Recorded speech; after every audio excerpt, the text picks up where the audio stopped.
En Encuentro con la Nación, temas de actualidad. Y ahora, el verbo de moda, revocar. Revocar. Claro que en algún titular de prensa lo vi con B larga. No, es con V. V, verbo revocar. Y también el tema de las listas cerradas. Las listas cerradas. Vuelve otra vez con las listas cerradas a imperar el bolígrafo y a imperar el billetico. Para tratar este tema hemos invitado a uno de los constituyentes más destacados de la famosa constituyente que hoy, pues pudiéramos afirmar entrecomillado y con signo de interrogación grande, rige los destinos de Colombia. Se trata del constituyente Antonio Galán Sarmiento, constituyente, oígase bien, no es constituyente, porque para que uno sea es constituyente tiene que haber otra constituyente, y eso hasta ahora no se ha dado. Estuvo en la época en boca de todos los colombianos, pero bueno. Doctor Antonio Galán, bienvenido. Herney, muy buenas tardes, mil gracias por la invitación. Buenas tardes, buenas noches, buenos días, porque lo van a ver en 34, 35 países. De acuerdo. Bueno, 107 revocatorias, doctor Antonio Galán, se tramitan ante el Consejo Nacional Electoral. 3 revocatorias de gobernadores, 5 ciudades capitales, entre otras la de acá, la de la capital de la República. Pobres los bogotanos, nos meten la mano al bolsillo, ya les contaré por qué. Y 99 municipios de Colombia. La pregunta que le hacen a uno en la calle, ¿y qué está pasando? Usted como constituyente, ¿qué piensa de este tema de la revocatoria? Bueno, para mí la revocatoria del mandato, que es un mecanismo de participación ciudadana consagrado en la Constitución del 91, había sido una figura que hasta ahora se está descubriendo. El pueblo la está reconociendo, la está identificando. Creo que en el periodo anterior, con el proceso de la revocatoria del mandato al exalcalde Petro, eso lo que sirvió fue para hacer una pedagogía a la ciudadanía de ese mecanismo de participación que tiene. Cuando hablamos de que la soberanía reside en el pueblo y de él emana el poder público, ese enorme poder público el pueblo no lo sabe administrar, y tampoco lo enseñan a administrar, y tampoco se lo dejan administrar. Entonces, ahora que empiezan a conocerse unas figuras que están empezando a moverse, como por ejemplo las consultas populares para ver si se hace o no minería, por ejemplo la revocatoria del mandato, que en el periodo pasado sonó mucho, que no se logró materializar o no se materializó el proceso, y que ahora vuelve, aparece en la escena porque se convirtió como una extensión de los procesos electorales. Los que pierden se ponen a organizar la revocatoria del mandato del candidato elegido. Y me parece que la figura de la revocatoria del mandato es una figura muy importante de la democracia, que no puede dársele mal uso. Y hoy se le está dando un mal uso porque justamente no está bien reglamentada por el Congreso de la República. Herney recordará que en el año 91 la Asamblea Nacional Constituyente revocó el mandato al Congreso. Y lo tenía que revocar porque al fin y al cabo el Congreso que surgía después de la Constitución del 91 tenía un número diferente de curules, un número diferente de estructura cada una de las dos cámaras. La Cámara, por ejemplo, eran 212 representantes de la Cámara y se bajó a 150. El Senado tenía 150 senadores y se bajó a 100, y más 2 de la circunscripción especial de los indígenas. Y obligaba a que para adaptar la realidad a la nueva carta había que revocar el Congreso y elegir un nuevo Congreso. Pero como la figura no gustaba en su momento a la opinión pública, podrían pensar que los constituyentes estábamos revocando para salir elegidos después senadores y representantes. Los constituyentes nos inhabilitamos para salir o para poder aspirar a esas elecciones que elegían el nuevo Congreso. Y la realidad es que los liderazgos no se construyen de la noche a la mañana, y las organizaciones políticas tampoco, y el Congreso de la República se reeligió básicamente todos los que salieron elegidos ya habían sido elegidos, se redujo el número de congresistas, pero igual era el mismo Congreso a la hora de la verdad en cuanto a los actores, los parlamentarios que existían en el año, no, que fueron elegidos en el 90. ¿Qué pasa? Que esta Constitución del 91, una criatura recién nacida, se le entregó a unos parlamentarios, no nuevos, porque sí, ya existían, ya estaban, ya habían sido parlamentarios, para que la reglamentara. Y la reglamentación no fue la más afortunada. Había un rechazo a esa nueva Constitución y fue bastante ligera. Incluso me atrevo a afirmar que la sentencia de la ley estatutaria de los mecanismos de participación, que fue revisada por la Corte Constitucional, el magistrado ponente, el doctor Cifuentes, tuvo sus falencias serias en la revisión de los mecanismos de participación, en las normas, en esa ley estatutaria, porque realmente es la obra que todavía no se ha reglamentado bien a mi juicio. ¿Y por qué no se ha reglamentado bien? Le voy a dar un caso específico de por qué no se ha reglamentado bien. Se elige un alcalde o un gobernador con mandato. El mandato es para el periodo constitucional y el mandato lo tiene que desarrollar o llevar a la realidad el plan de desarrollo. Y el plan de desarrollo es un plan de desarrollo desfasado en tiempo con el periodo del elegido. Mientras que el alcalde y el gobernador, es el caso ahora, por ejemplo, el caso de Peñalosa, fue elegido para el 2016-2019, el plan de desarrollo es 2017-2020. Es decir, el último año de ese plan de desarrollo, que se supone va a culminar el mandato de ese alcalde elegido del 16 al 19, pues ese lo va a ejecutar el siguiente. Por ejemplo, Enrique Peñalosa le ejecutó el último año del plan de desarrollo de Gustavo Petro. ¿Qué tanto lo ejecutó? ¿Valdría la pena hacer un análisis? O sea, según eso... ¿Puede terminar que el enemigo le culmine su mandato de gobierno? Según eso, lo que sucedió aquí, una cuestión ahora con las lluvias, eso del deprimido, que Petro comienza a decir que es culpa de Peñalosa, y para los que vivimos aquí en Bogotá nos quedó claro que eso fue una de las tantas malas obras hechas por Petro. Pero Petro, apenas se enteró de la situación, pues nos enteramos todos los colombianos y en el mundo. De una vez mandó su cuña diciendo que era culpa de Petro. Entonces, esa situación que usted está planteando, ¿aplica en este caso? Pues analice usted. Por ejemplo, si Peñalosa no hizo una buena ejecución presupuestal el año pasado, que era su primer año de gobierno, pero era el último del plan de desarrollo de Gustavo Petro.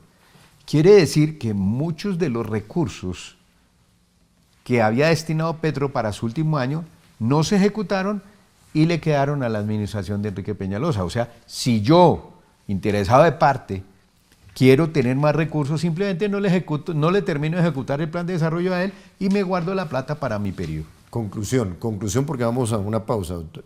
Entonces, con lo del deprimido, ¿quién tuvo la culpa? ¿Y quién tuvo la culpa? Yo creo que lo tiene desde Garzón casi.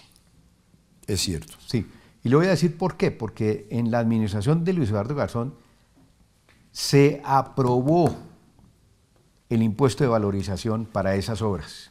Y no habían ni diseños ni proyectos. No había nada sobre Ese tema es bellísimo. Ese es un tema que no es de la revocatoria, porque podemos seguir hablando de la revocatoria, pero que es muy importante para la ciudad. Pero que lo vamos a tocar en este programa. Una pausa, ya regresamos.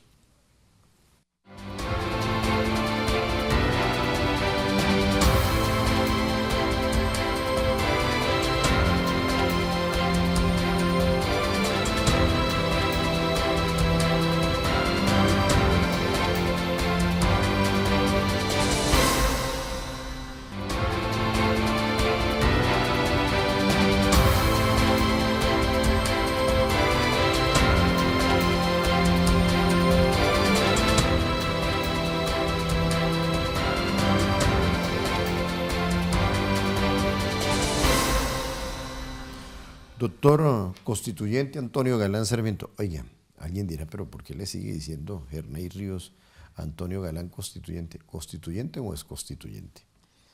Bueno, en la medida en que la Constitución está vigente, pues constituyente. Si la Constitución no estuviera vigente, pues serías constituyente porque es de otra Constitución. Perfecta la aclaración. Continuemos con esto de la revocatoria. El Consejo Nacional Electoral, doctor Antonio Galán Sarmiento, hizo audiencia para el tema de la reglamentación de la revocatoria del mandato. Pero entonces hay una situación, la debe hacer el Consejo Nacional Electoral, que no tiene presentación, o el Congreso de la República. ¿Y cómo? Bueno, la entidad, la institución constitucional para reglamentar la Constitución es el Congreso. El Consejo Nacional Electoral puede reglamentar sobre lo reglamentado por el Congreso. O sea, las leyes son reglamentación de la Constitución y de ahí en adelante vendrán resoluciones o decretos de organismos inferiores. Pero el Congreso de la República es el llamado a reglamentar, y máxime si se trata de una ley estatutaria, porque todos los mecanismos de participación tienen que ser regulados por una ley estatutaria. Entonces, eso tiene que ser Congreso porque además exigen mayorías calificadas. Y al fin y al cabo es la regla de juego con que estamos participando en una democracia. Bueno, le hago una pregunta simple. ¿Y qué tal que a la Corte Constitucional no le guste lo que haga el Congreso de la República? Pues la Corte Constitucional a lo sumo solo podrá decir no es exequible, es inexequible. Entonces, pero la Corte no puede reglamentar. La Corte puede conminar al Congreso a que aboque conocimiento de una reglamentación que hay un vacío en la Carta, en su reglamentación, y que no la hace aplicable. Para mí es el caso de ahora. Para mí la revocatoria del mandato no es aplicable en este momento. Y no es aplicable porque está mal reglamentada. Hay vacío de reglamentación. Me voy a empezar ya le mencioné uno de los temas. Los periodos no están coincidiendo con la revocatoria. El mandato empieza y el primer año es un año en donde el candidato, el elegido, el nuevo alcalde o el nuevo gobernador, está dedicado a diseñar su plan de desarrollo. Él empieza gobierno realmente en el segundo año. Y en la práctica solo tiene 3 años. Porque uno es de planeación y de ejecución del plan de desarrollo anterior. Y los 3 siguientes son los de ejecución. Y el cuarto, que es el más importante para cualquier plan de desarrollo, porque al fin y al cabo el que concluye la obra, resulta que lo va a ejecutar el siguiente, que puede ser el enemigo, lo que le pasó a Petro. Bueno, doctor Antonio Galán, una de las cosas, y por eso apoyamos lo de la séptima papeleta, precisamente con Fernando Carrillo y a nivel universitario motivamos el ejercicio de la constituyente. Y una de las cosas que nos gustó de la constituyente es que se acabó el bolígrafo en las listas. Pero y ahora es que aquí hay unos embelecos, ahora nos están diciendo que la lista cerrada va a generar transparencia democrática. Ese es un cuento mal echado, porque me imagino a unos caciques no, a unos emperadores manejando no solamente el bolígrafo, sino la chequera. Y aquí en Bogotá lo vi con una persona que lleva mi apellido, no tengo nada que ver con ese personaje. A punta de chequera salió concejal de Bogotá sin tener un voto. Entonces, con este tema de las listas cerradas, entonces conozco una persona que es congresista de Bogotá, que no tenía votos en Bogotá, pero le armaron la lista cerrada y hoy es congresista y va a ser hasta presidente de una de las cámaras. Entonces, ¿en qué estamos, doctor Antonio? Lista cerrada, y es que para combatir la corrupción y resulta que ese es un embeleco, ese es una manipulación de códigos, o lista abierta, que finalmente quien tenga la capacidad pues que se lance en ruedo. Hay reformas electorales que a mi juicio son pertinentes y que me parecían muy importantes. Por ejemplo, la cifra repartidora. Me parecía muy importante porque acababa con la filosofía o con la guerra de residuos. Usted recordará que la Asamblea Nacional Constituyente en el Partido Liberal le jugó a la guerra de residuos. Todo el mundo se lanzó en su lista y salió por residuo. y el Partido Liberal sacó 25 constituyentes en esa forma. Todos, cada uno llegó, como decía Alfonso Palacio Rudas, el célebre cofrade, decía, cada uno llegó con su flotador para pasar a la otra orilla. Claro, y él sí que tiene, porque él es de Honda, y en Honda sí que hay inundaciones. No, y él sabe manejar él sabía manejar el flotador. Excelente. Tuve la mejor experiencia con ese maestro, porque era muy generoso en compartir el conocimiento. Pero volvamos al tema. La lista cerrada y la lista abierta es un mecanismo de democratización de los partidos, de democracia interna de los partidos que nunca ha existido.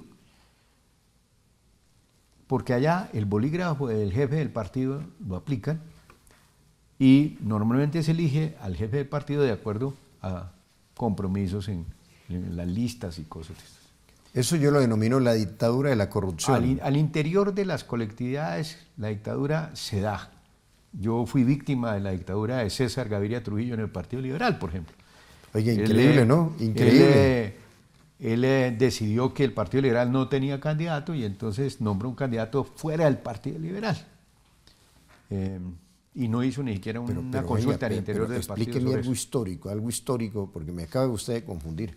Luego César Gaviria no fue presidente de la República por el galanismo, y además todos los que estuvimos cerca del doctor Luis Carlos Galán sabíamos que usted era uno de las personas más cercanas, no por el apellido Galán Sarmiento, sino por la afinidad de criterio. Entonces explíqueme esa partecita, pero en 30 segundos porque nos vamos a un corte, a una pausa. Hay quienes dicen que César Gaviria le debe la presidencia a los Galán. No, él no se la debe a los Galán, se la debe a la muerte de Luis Carlos.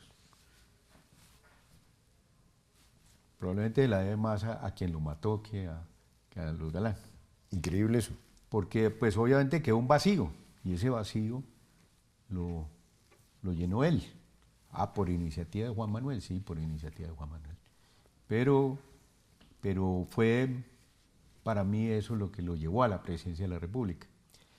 Pero el tema al interior del partido, la relación con el presidente Gaviria, no, en el caso personal, tuvo su distanciamiento desde la misma Asamblea Nacional Constituyente con el tema de la extradición. El tema de la extradición jugó un papel ahí en la relación.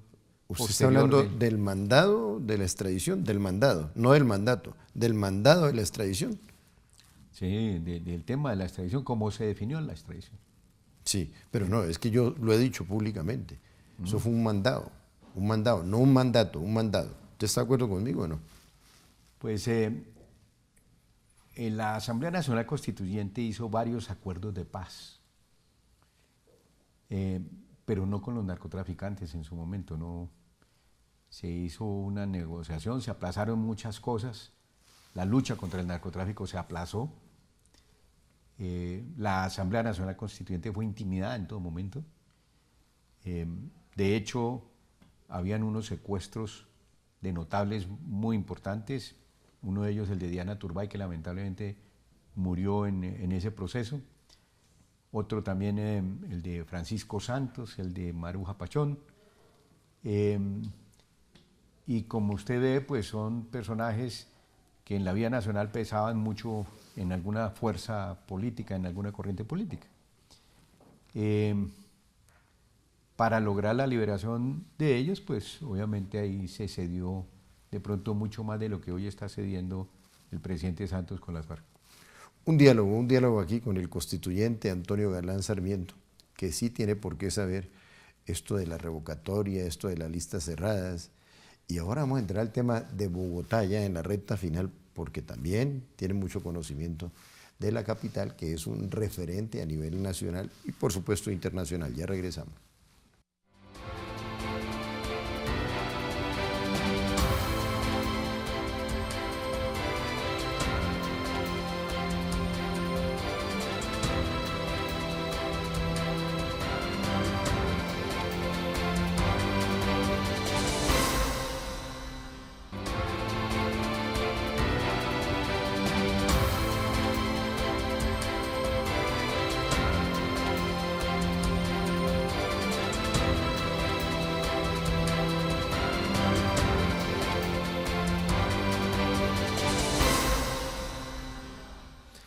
Doctora Antonio Galán, Bogotá, se la roban, se la requete roban, se la siguen robando, y entonces uno encuentra que se inventa una figura, la valorización, ahora ya le llamo esto la revalorización en Bogotá.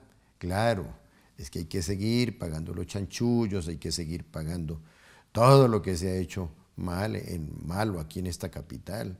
Hay que los pobres nules hay que seguirles pagando todo lo que se robaron, lo que ha pasado en las anteriores administraciones.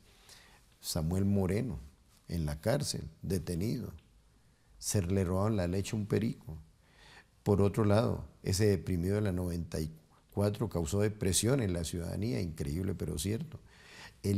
Mire, impuesto a la gasolina dizque para mejorar las vías. Pasen por la 72 con séptima, hay una tronera así, carros que se pinchan, carros que se dañan y no pasa absolutamente nada. El impuesto de rodamiento es que para mejorar las vías. Y entonces viene un planteamiento, si se cobra el impuesto de la valorización para hacer obras que no se hacen, doctor Antonio Galán, el ciudadano robado, porque yo me siento robado, quiero decirle, me siento robado, no solamente porque me robaron un carro, y por poner la denuncia, habiendo colocado o habiendo puesto la denuncia, nunca llegó a autoridad alguna, pero sí me llegó un embargo, es que por no pagar impuestos de un carro robado. ¿Qué podemos hacer los ciudadanos frente a este atropello, doctor Antonio? Es que justamente la figura de la revocatoria del mandato tiene una figura asociada que es el mandato. Para poder revocar un mandato primero hay que otorgar el mandato. Y la Constitución contempla el mecanismo para otorgar el mandato y eso hay que reglamentarlo. Pero no se ha reglamentado, por ejemplo, el programa de gobierno. El artículo 259 de la Constitución dice a quien elige gobernador o alcalde impone por mandato el programa de gobierno que inscribió al momento de inscribir la candidatura, que registró al momento de inscribir su candidatura. Luego ese programa de gobierno es sumamente importante, pero ese programa de gobierno nadie lo conoce, Germán. Nadie ha leído los programas de gobierno de los candidatos. Nadie sabe que existen. Aquí elegimos a punta de frases. No se hace difusión, nosotros elegimos por eslogan, por consignas, pero no por contenidos, por empaques nomás. Y es ahí, en esos programas de gobierno, en donde la presencia del ciudadano debe estimularse. Y esa presencia del ciudadano es la que permite que los recursos se apliquen adecuadamente. Que el ciudadano esté vigilante para evitar que se gaste la plata en lo que no se debe gastar. Porque eso es lo que está pasando, que hay una excesiva discrecionalidad de los elegidos para decidir cómo van a gastar la plata y disponen de los recursos de la gente. Entonces ustedes tienen que pagar más impuestos porque sí, pero eso no me lo había hablado usted en el programa de gobierno, de que me iba a poner impuesto de valorización. O que me iba a embargar las cuentas. Ahora me aparece, o por ejemplo eso. Bueno, son mecanismos de cobros coactivos. Pero mire, doctor, en esta recta final, la última pregunta. Embargos a cuentas bancarias a personas que no tienen, óigase bien, que no tienen capacidad, ciudadanos que no tienen capacidad para pagar ese alud de impuestos que nos colocó, por ejemplo, Petro. Es que Petro, yo tengo una casa donde educo gratuitamente a la gente, solidariamente a la gente, y se pagaba impuesto 800.000 pesos y con el señor Petro quedó pagando 3.300.000 pesos. Subieron muchísimo el impuesto predial. No tengo cómo pagarlo y no tengo la intención, así como usted habla con esa sonrisita, Petro, también le digo que no tengo cómo pagarlo y no estoy dispuesto a cerrarla, que estoy cumpliendo una función constitucional de educar a mi gente solidariamente. Entonces, la pregunta es, el ciudadano, como le incumplen, cuando le cobran, el ciudadano, ¿será que puede embargar las cuentas del distrito cuando se siente robada? Pues ese es el propósito de la revocatoria. La revocatoria es una forma de sancionar al elegido cuando no cumple. O sea, los 4 verbos rectores, por llamarlo así, de la democracia participativa son opinar, elegir, revocar y sancionar. Opinar, elegir, revocar y sancionar. Nos toca hacer mucha pedagogía sobre ese tema. Y trabajar sobre ese tema, y cómo utilizarlos, y en dónde están los instrumentos en la Constitución para hacerlo, y cómo y por qué no los han desarrollado. Porque no los han desarrollado. Y entonces, usted, la única forma que puede recuperar el poder que usted otorga es con la revocatoria. Pero el poder que yo otorgo exige claridad entre su compromiso conmigo, o sea, el compromiso mutuo entre el elector y el elegido al momento de la elección. Y ese compromiso mutuo no se conoce. Bueno, oiga, doctor, pero no me quedó claro. ¿Usted está de acuerdo con las listas cerradas, sí o no? Yo no estoy de acuerdo con la lista cerrada. Perfecto, doctor. Y lo voy a invitar para que sigamos haciendo pedagogía aquí con el profesor Horacio Gómez Aristizábal. Bueno, punto final. Seguimos trabajando por construir una ciudad equitativa, una ciudad equilibrada, una sociedad aplicada a una constitución que nos entregaron los constituyentes como Antonio Galán Sarmiento en el 91 y que como constituyente primario nos corresponde hacerla cumplir, pero hasta el momento poca pedagogía se ha hecho sobre el tema. Que Dios les bendiga.